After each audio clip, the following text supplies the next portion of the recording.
ये lecture contouring के ऊपर बेस्ड है। Okay, contouring.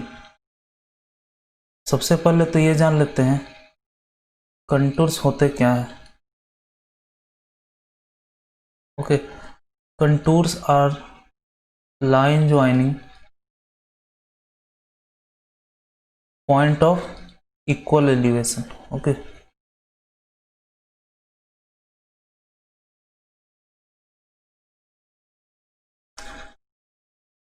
Contours are line joining points of equal elevation. Okay, इस फिगर से समझते हैं इसे। तो ये एक माउंटेन है। ओके, ये एक माउंटेन है। इसमें हम लोग क्या कर रहे हैं, ये जैसे एक प्लेन हुआ। ओके, ये दूसरा प्लेन हुआ, ये तीसरा प्लेन हुआ, ये चौथा प्लेन हुआ, ये पांचवा हुआ, ये छठा प्लेन हुआ। तो इन प्लेन से हम इस माउंटेन्स को काट रहे हैं। ओके, जैसे, और इन सब प्लेन का RL यहाँ लिखा हुआ है। फॉर एग्जांपल इस प्लेन का 1100 है, इस प्लेन का 1200 है, इस प्लेन का 1300 है, इस प्लेन का 1400 है। तो इन सब को काटने के बाद नीचे यहाँ पे प्रोजेक्ट किया जा रहा है। तो आप लोग देख सकते हैं यहाँ पे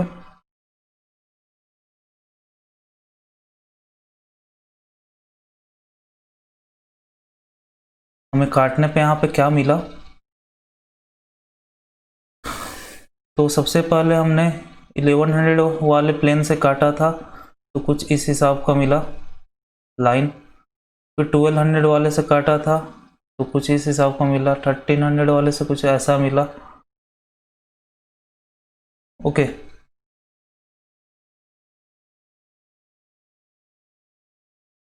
तो इसे हम लोग बोलते हैं, इसी को हम लोग बोलते हैं कंटूर।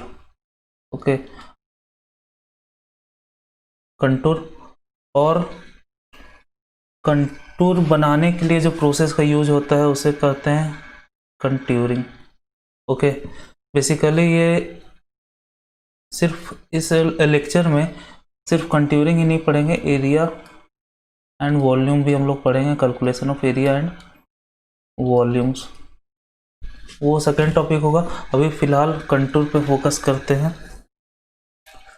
तो ये हो गया, ये सब लाइंस हो गए कंटूर्स, क्योंकि ये line joining point of equal elevation से। ओके, ये हम लोग कैसे अचीव किए, ये अचीव किए डिफरेंट डिफरेंट एलिवेशन के प्लेन से हम लोग काटने का कोशिश किए। काटने के बाद इसको एक पेपर पे प्रोजेक्ट किए, जो कि यहाँ है ये वाला, और इसी को हम लोग कंटूर बोलते हैं। ओके, नाउ कंटूर इंटरवल्स, ये डिफरेंट कंटूर्स के बीच में जो गैप है, जैसे इसके बीच में गैप 100 मीटर का है, इसे हम लोग कंटूर इंटरवल बोलते हैं। इस फिगर में 100 मीटर का कंटूर इंटरवल है। ओके, 100 100 100, यहाँ पे भी देख सकते हैं 1100 1200। ओके, तो ये कंटूर इंटरवल हो गया, ये भी वही हो गया, सब कंटूर इंटरवल हो गया। ओके, नाउ अब हम लोग चलते हैं सम इम्पोर्टेंट प्रॉपर्टी और कैरेक्टरिस्टिक के तरफ। Some important properties of contours. तो सबसे पहला प्रॉपर्टी ये है कि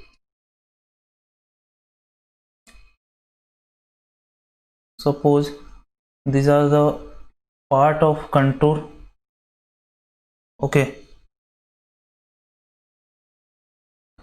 तो स्टेटमेंट, सबसे पहला स्टेटमेंट ये है कि when contours are parallel and equally spaced, parallel है और इक्वली स्पेस्ड है, then it show a uniform slope. Okay, it show a uniform slope.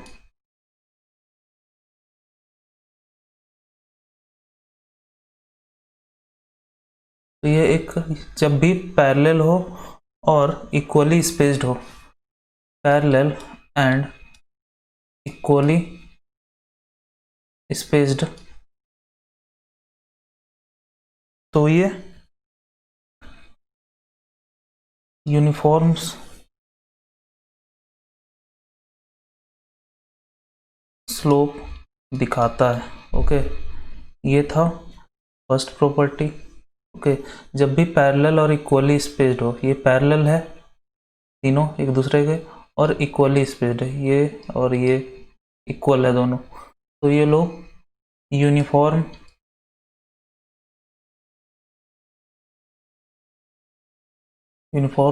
Slope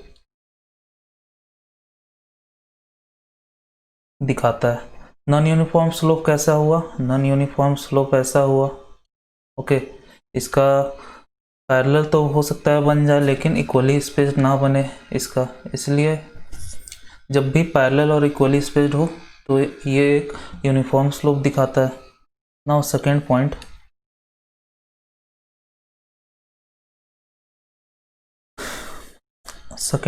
ये है contours can not end anywhere but close on themselves either within और outside the limit of map. Okay, तो इसका मतलब ये है कि contour एक बार स्टार्ट होता है तो आके फिर से उसी पॉइंट पे मिलता है, अगर नहीं मिल रहा है तो वो मैप के लिमिट के बाहर है, अगर मिल रहा है तो अच्छा बात है, नहीं मिल रहा है तो मैप के लिमिट के बाहर है। जैसे यहाँ पे नहीं मिल रहा है, यहाँ मैप के लिमिट के बाहर है, यहाँ पे कुछ इस तरह से ज्वाइन हो रहा होगा, फिर ये भी कुछ इस टाइप से यहाँ ज्वाइन होगा। ओके,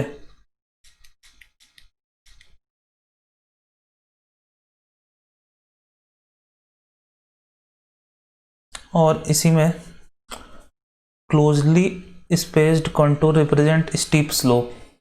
ओके, लाइक आप लोग यहाँ देखिए, इस पोर्शन में देखिए कंटूर्स जो हैं काफ़ी क्लोजली स्पेस्ड हैं, दोनों के बीच स्पेस बहुत ज़्यादा कम है, तो ये स्टीप स्लोप दिखा रहा है, ठीक है। और distant contours represent relatively mild slope. यहाँ पे देखिए ये डिस्टेंस कंटूर है, डिस्टेंट कंटूर।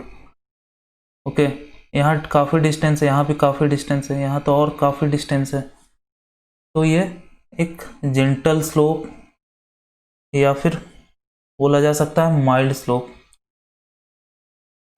स्लोप, प्रेजेंट करता है। तो क्लोजली स्पेस्ड है तो स्टीप स्लोप, और माइल्ड और डिस्टेंट कंटूर्स है तो माइल्ड स्लोप। ओके, ये तो है second point. Now third point,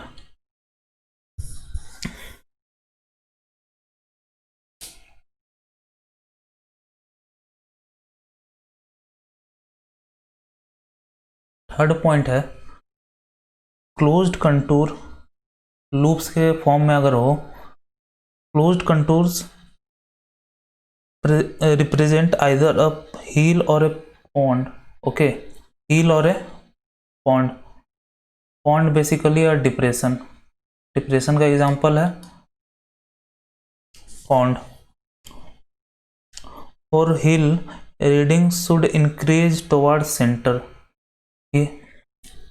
heal के लिए सेंटर की तरफ रीडिंग जो है बढ़नी चाहिए। ओके, जैसे फॉर एग्जांपल यहाँ 60 है, जैसे ये 60 है, ये 65 है, ये 70 है, ओके, ये 80 है, तो ये इस तरफ बढ़ रहा है सेंटर की तरफ, इसलिए ये कंटूर जो है हील का है। ओके, और ये लूप फॉर्म में है और इंक्रीजिंग टुवर्ड सेंटर है, इसलिए ये हील का कंटूर है। नाउ ये अगेन ये लूप फॉर्म है, और अगर वैल्यू देखें तो हम लोग बाहर की तरफ इंक्रीज कर रहा है। ओके, बाहर की तरफ इंक्रीज कर रहा है, ये 60 है, ये 65 है, ये 70 है, ये 75 है, ये 80 है। ओके, तो बाहर की तरफ कर रहा है, इसीलिए एक डिप्रेशन है और पॉन्ड है। ओके, तो ये तो था third point. Now fourth point.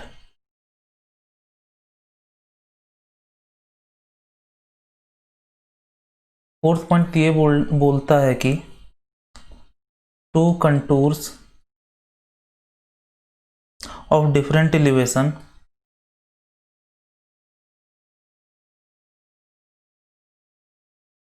neither cross each other or nor join, neither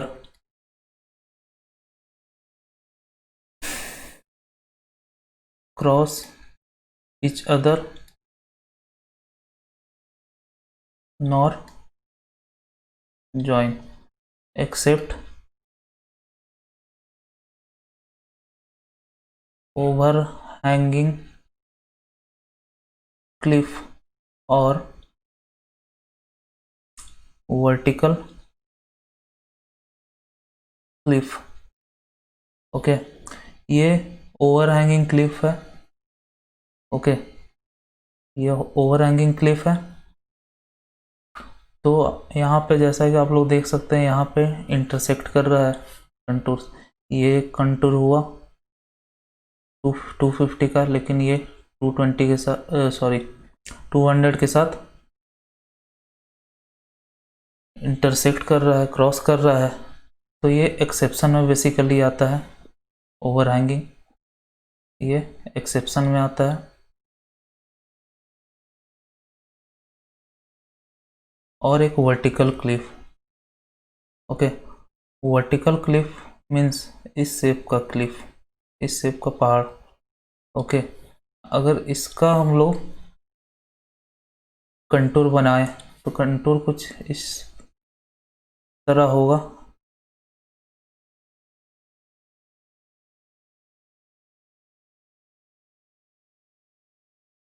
तो आप लोग देख सकते हैं इस पॉइंट पे ज्वाइन हो रहा है, इस पॉइंट पे ज्वाइन हो रहा है, तो ये भी एक्सेप्शन में आता है।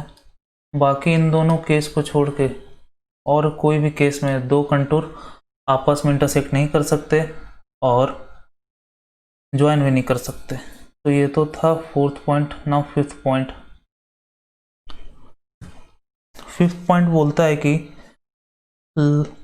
ridge line and valley line intersect the contour at right angle। ridge line and valley line intersect contour at right angle। तो ridge line होता क्या है? सपोज ये हिल है। ओके, तो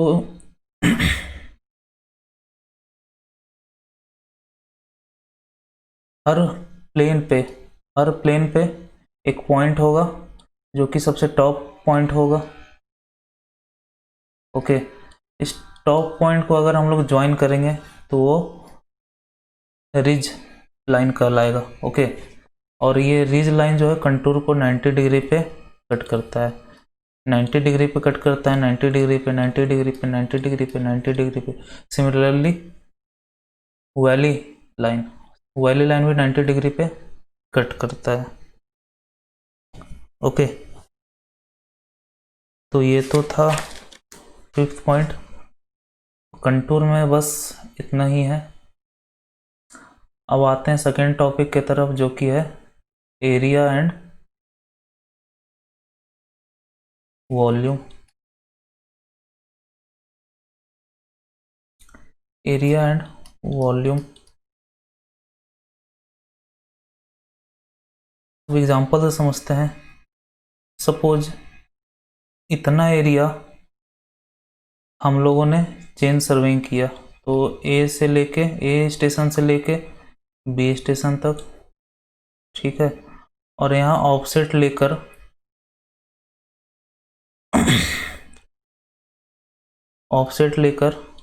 हम लोगों ने यहाँ सर्वेइंग किया। अब हमें अगर इसका एरिया पता करना है, ठीक है, तो अब ये तो कोई रेगुलर शेप का है नहीं, ये हम लोग फॉर्मूला लगा देंगे। ये इरेगुलर शेप का है तो इसका आंसर हम लोग को अप्रॉक्सीमेटली मिलेगा। तो एरिया खोजने के लिए हम लोग कुछ फॉर्मूले का इस्तेमाल करेंगे, ओके, जो कि है ट्रेपेजॉइडल और दूसरा है सिम्पसन रूल। ओके, तो फॉर्मूले का इस्तेमाल करेंगे, ठीक है। ये तो हुआ एरिया का बात। अब वो वॉल्यूम का, सपोज ये एम्बैंकमेंट है, ठीक है, और इसका ये एरिया A1 है, ठीक है। एम्बैंकमेंट कुछ इस तरह है, उसका एरिया लगातार बढ़ते जा रहा है, ओके।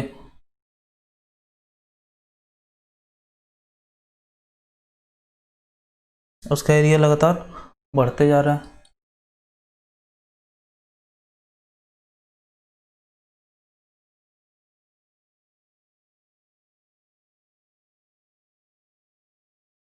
ये डी डिस्टेंस है, ये डी डिस्टेंस है, ये डी डिस्टेंस है,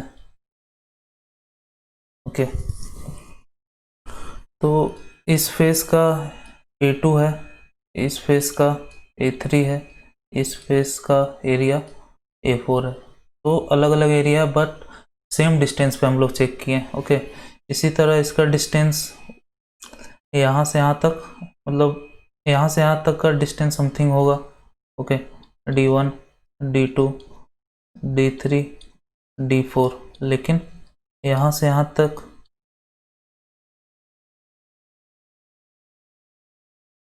sorry H1, H2, H3, H4, ये D, ये यहाँ से यहाँ भी D, यहाँ से यहाँ भी D, और यहाँ से यहाँ भी D। तो इन दोनों के केस में ट्रेपेजॉइडल और सिम्पसन लगता है सिम्पसन ज़्यादा एक्यूरेट होता है, okay. Simpson is more accurate, और दोनों के केस में दोनों लगता है।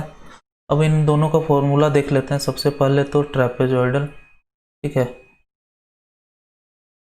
सबसे पहले एरिया के लिए देख लेते हैं। Area is equal to D/2, okay, D/2, और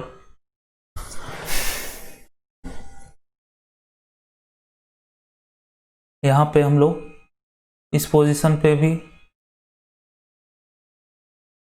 चाहे तो एक ले सकते हैं, वरना जीरो लेंगे, ओके। तो ज़ीरो अभी फ़िलहाल के लिए, सॉरी ज़ीरो नहीं लेते हैं, यहाँ मान लेते हैं यहाँ D1 है, ओके। ये D2 है, इधर D3 है, 4 है, 5 है, यहाँ पे D6 है। छोटा सा है लेकिन है, ठीक है। तो D1 plus D6 plus 2 into remaining, ठीक है। इससे हम लोगों को इसका अप्रोक्स एरिया मिल जाएगा, ओके। अगर यहाँ हम लोग कंसीडर नहीं करते हैं, जीरो लिखते हैं, यहाँ भी जीरो लिखते हैं, तो यहाँ पे जीरो हो जाएगा, यहाँ पे भी जीरो हो जाएगा, ओके। नाउ सिम्पसन रूल के लिए भी, तो D/3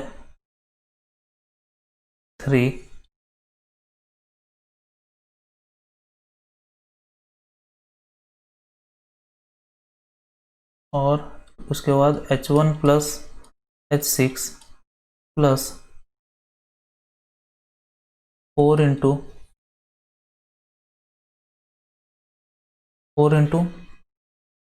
D2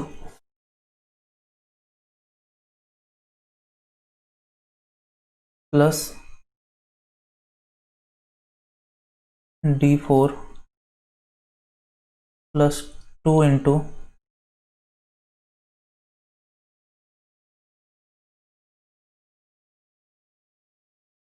D3 plus D5। Okay, ये करने पे हमारा एरिया आ जाएगा।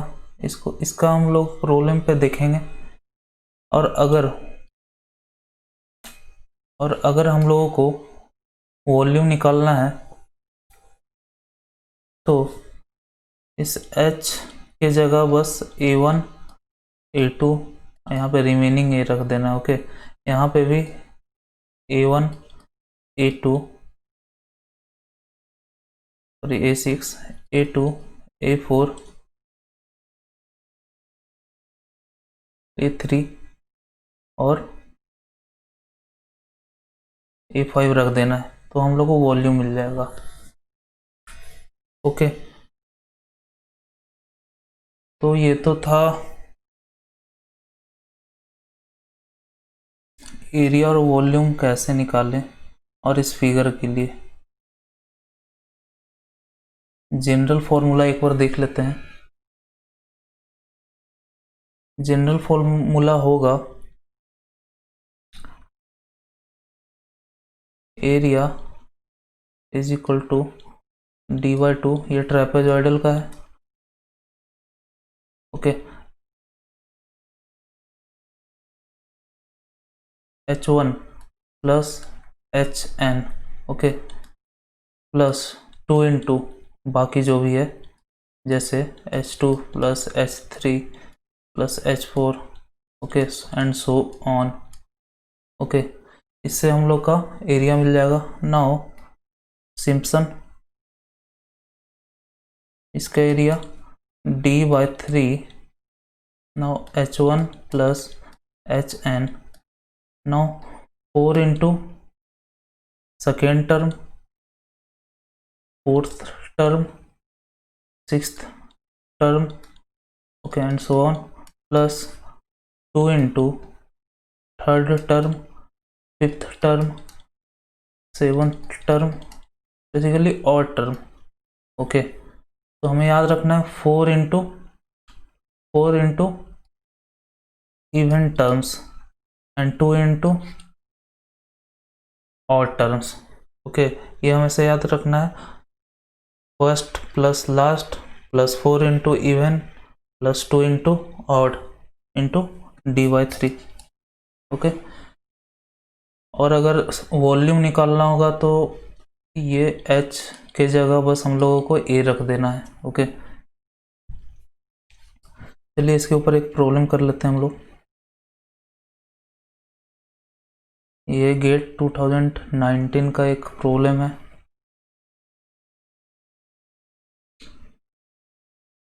पढ़ लेंगे। इसमें बेसिकली डाटा क्या है, डाटा आपका D is equal to 6 metre है। Okay, straight survey line at interval of 6। सबसे पहले तो फिगर समझ लेते हैं हम लोग। Okay,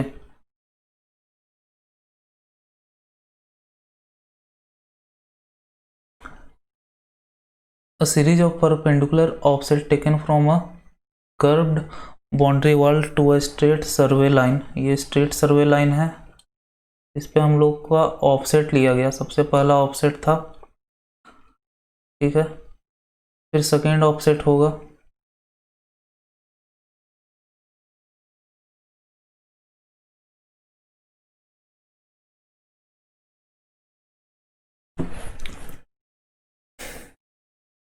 eight interval of 6 metre, ठीक है। द एरिया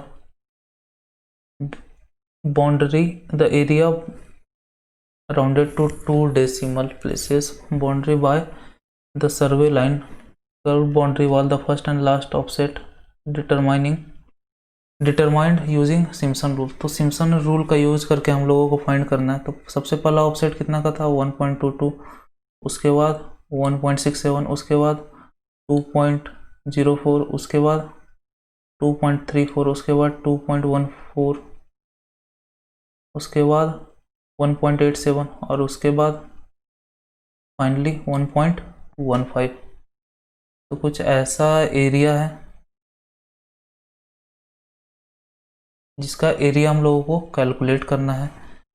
तो ये है 1.22, ये है 1.67, ये है 2 पॉइंट, ठीक है, तो ऑन, और ये सब ऑफसेट है। तो इनका एरिया कैलकुलेट करना कैसे करेंगे, एरिया इज इक्वल टू, सबसे पहला तो वही है फॉर्मूला h/3,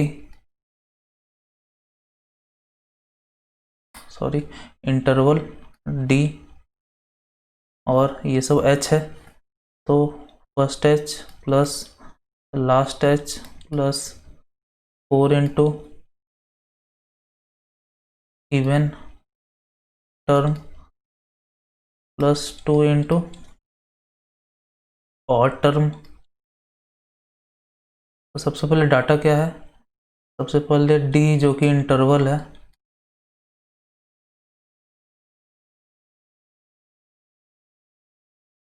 d जो कि इंटरवल है वो है 6 मीटर का, और बाकी h दिया हुआ h1 h2 h3 तो ऑन, ठीक है, दिया हुआ है, तो 6/3, उसके बाद h1 है 1.22 प्लस hn है 1.15 प्लस 4 इंटू इवेंट टर्म है आपका,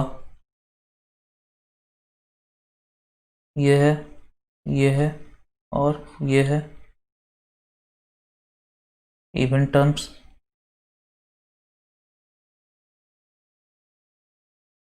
तो 1.67 plus 2.34 plus 1.87 plus 2 into 2.04 plus